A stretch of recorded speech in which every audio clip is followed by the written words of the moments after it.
आपका SKD chemistry classes में बहुत बहुत स्वागत। और आप कैसे हो? बढ़िया? आप बढ़िया तो हम बढ़िया। तो देखिए, आज हम क्लास 10th के टॉपिक रासायनिक अभिक्रिया को डिस्कस करेंगे, जो बोर्ड परीक्षा के लिए बेहद इम्पोर्टेंट है। तो रासायनिक अभिक्रिया क्या है? वह अभिक्रिया जिसमें दो या दो से अधिक पदार्थ और उनको क्या बोलेंगे? अभिकारक। अभिकारक क्या होते हैं? जो किसी से अभिक्रिया करते हैं, है ना, अभिक्रिया में भाग लेते हैं जो पदार्थ, उन्हें हम क्या कहते हैं? अभिकारक। परस्पर अभिक्रिया करके नए पदार्थ यानी उत्पाद का निर्माण करते हैं, रासायनिक अभिक्रिया कहलाती है। कैसे? जैसे इस तरीके से एक कॉमन सेंस में समझ लीजिए कि जैसे जिस प्रकार से हम दूध है, वो दूध में हम क्या है, उसमें थोड़ा सा दही डाल दें तो पूरा दूध दही में परिवर्तित हो जाता है। तो दूध और दही किसका काम करता है?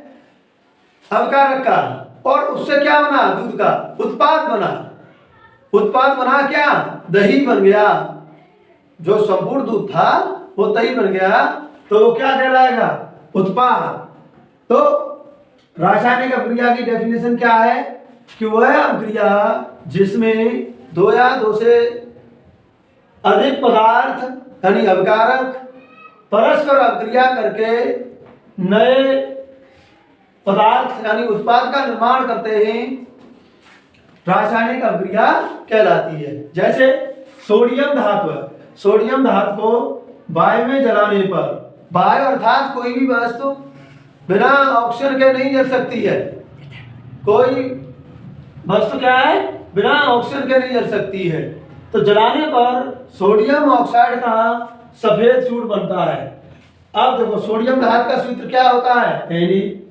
Na प्लस वायु या ऑक्सीजन O2 से अभिक्रिया की, तो इन दोनों सोडियम और ऑक्सीजन को क्या कहेंगे? अभिकारक। और यहाँ हमारा Na2O सोडियम ऑक्साइड बना, वो क्या है? हमारा उत्पाद। तो अभी ये हमारी रासायनिक अभिक्रिया है, ये बैलेंस नहीं है। तो उसमें हम सबसे पहले क्या करेंगे? इधर Na को देखेंगे, कितने Na हैं। इधर देखेंगे Na कितने हैं? 2 हैं। जब Na इधर 1 है, इधर Na कितने हैं? 2 हैं। तो हम क्या करेंगे? 2 का गुणा इधर कर देंगे। और गुणा हमेशा किसी रासायनिक अभिक्रिया को या समीकरण को संतुलित करने के लिए जब करते हैं, तो हमेशा जो हमारा तत्व होगा उसके आगे ही हमें संख्याओं को लिखना होगा। तो इधर Na 2 थे, तो 2 हमने इधर कर लिया। वो इधर का, अब इधर वो कितने हैं? 1 है। इधर वो कितने हैं? 2। तो हम क्या करते हैं? यहाँ पर कितने का गुणा करते हैं? यहाँ पर 2 का गुणा करते हैं। तो कितने हो गए हमारे? 2 हो गए। 2 जब हो गए हमारे, तो हमने देखा कि O तो बैलेंस हो गया, लेकिन O के चक्कर में Na कितने हो गए? इधर 4, यानी 2 दूनी 4। जब 4 Na हो गए, तो इधर हमने 2 का गुणा किया था, तो अब हम यहाँ क्या कर लेंगे? 4 का गुणा कर देंगे। तो इस प्रकार हमारी अभिक्रिया क्या हो गई? रासायनिक समीकरण क्या हो गया? संतुलित हो गया। अब समझ में आया होगा? पुनः एक बार देखते हैं कि रासायनिक अभिक्रिया वह अभिक्रिया जिसमें 2 या 2 से अधिक पदार्थ या अभिकारक यानी जो आपस में जुड़ते हैं, जो सहयोग करते हैं, उन्हें क्या कहते हैं? अभिकारक। परस्पर अभिक्रिया करके नए पदार्थ उत्पाद का निर्माण करते हैं, रासायनिक अभिक्रिया कहलाती है। जैसे सोडियम धातु को वायु में जलाने पर सोडियम ऑक्साइड का सफेद चूर्ण बनता है। 4Na + O2 arrow 2Na2 sodium oxide, ये हमारा उत्पाद बन गया। अब हम देखते हैं रासायनिक अभिक्रियाओं के प्रकार, जो हर वर्ष 100% पूछी जाती है बोर्ड परीक्षा में। तो हमारी पहली अभिक्रिया है संयोजन अभिक्रिया। संयोजन अभिक्रिया क्या होती है हमारी? संयोजन अभिक्रिया का अर्थ है कि वह अभिक्रिया जिसमें 2 3 तो संयोजन अभिक्रिया क्या है हमारी? वह अभिक्रिया जिसमें दो या दो से अधिक अवकारक संयोग करके या परस्पर जुड़ के एक नए पदार्थ यानी उत्पाद का निर्माण करते ही संयोजन अपक्रिया कहलाती है। अर्थात इसको हम संयोजन अपक्रिया को संकलन अपक्रिया भी कह सकते हैं। संकलन का मतलब क्या है? दो पदार्थ आपस में जुड़ रहे हैं, अर्थात एक और इसका नाम है योगात्मक अपक्रिया। तो एग्जामिनर घुमा घुमा के परीक्षा में पूछ लेता है कि संयोजन अपक्रिया या योगात्मक अपक्रिया या संकलन अपक्रिया, तो तीनों ही नाम किसके हैं? संयोजन अपक्रिया के। तो इसकी परिभाषा क्या है कि वह अपक्रिया जिसमें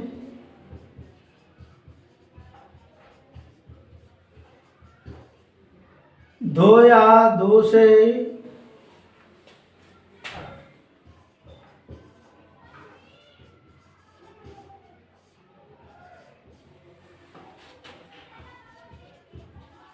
अवकारक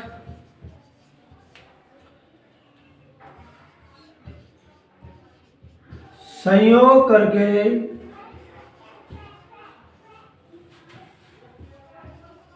एक नए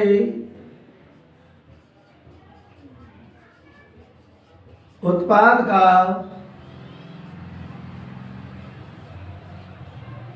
निर्माण करते हैं।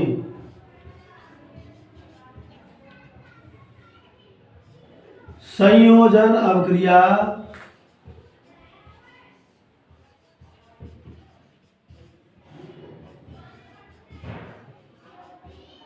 संयोजन अपक्रिया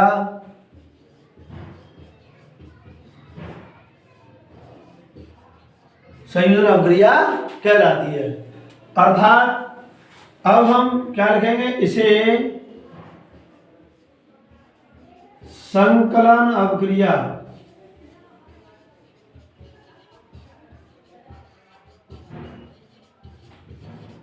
या योगात्मक अपक्रिया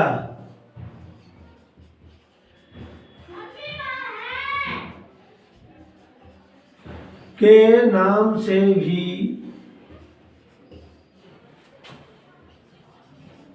एक्स्ट्रा फैक्ट क्या है हमारा? इसे संकलन अपक्रिया या योगात्मक अपक्रिया के नाम से भी जाना जाता है।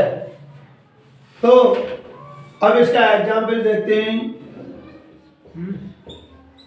जैसे हमने बुझा हुआ चूना हमें बनाना है, तो हम कैल्शियम ऑक्साइड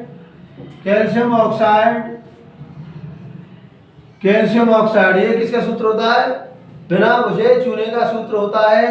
कैल्शियम ऑक्साइड किसके साथ अपक्रिया कर? जल के साथ अपक्रिया करके हमारा ये क्या है? बिना बुझा चूना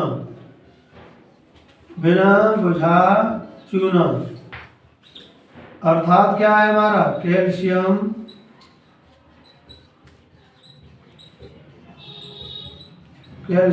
ऑक्साइड, इसको कैल्शियम ऑक्साइड का नाम। जल ये हमारा सूत्र होता है जल का, जल के साथ अपक्रिया करके क्या बना देगा?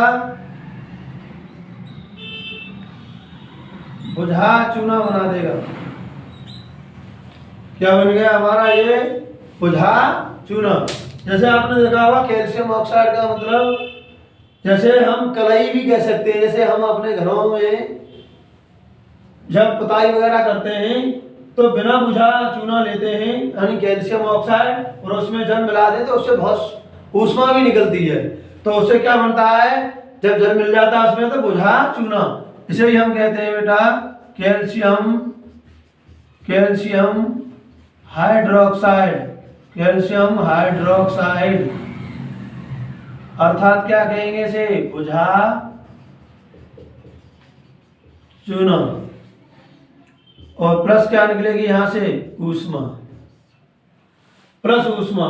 तो जब ऊष्मा निकलेगी तो इसे हम एक और नाम ऊष्मा क्षेपी के नाम से भी जान सकते हैं हम इस अपक्रिया को। तो हमारी संयोजन अपक्रिया क्या है? पुनः एक बार, वह अपक्रिया जिसमें दो या दो से अधिक अपकारक संयोग करके एक नए उत्पाद का निर्माण करते ही संयोजन अपक्रिया कहलाती है। इसे संकलन अपक्रिया या योगात्मक अपक्रिया के नाम से भी जाना जाता है। जैसे उदाहरण में लिखेंगे हम, बिना बुझे चूने को हम एक जल में मिला दें तो क्या बन जाएगा? हमारा बुझा हुआ चूना प्राप्त होगा।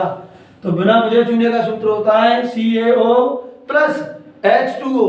जब इसको मिलाएंगे तो CaOH का होल ट्वाइस प्लस ऊष्मा निकलेगी और COH का होल ट्वाइस क्या होता है? हमारा कैल्शियम हाइड्रोक्साइड अर्थात बुझा चूना। तो अब आगे की रासायनिक अपक्रियाओं के प्रकार हैं, तो उन्हें हम नेक्स्ट वीडियो में पढ़ेंगे। तो मुझे आशा है कि आपके ये रासायनिक अपक्रिया और रासायनिक अपक्रिया के प्रकार में संयोजन अपक्रिया समझ में आई होगी। या समझ में आई हो तो वीडियो को लाइक, शेयर एंड सब्सक्राइब करना न भूलें।